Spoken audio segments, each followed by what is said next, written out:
Mountain Monday. Today I'm hiking at 𝐧𝐨𝐢𝐬𝐞 Creek in Redwood City. So beautiful.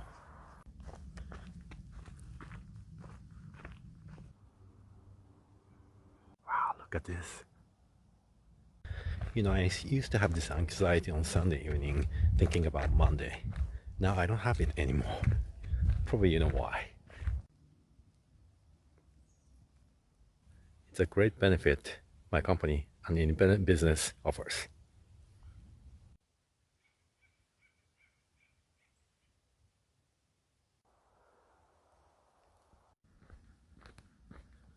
It looks like a skull.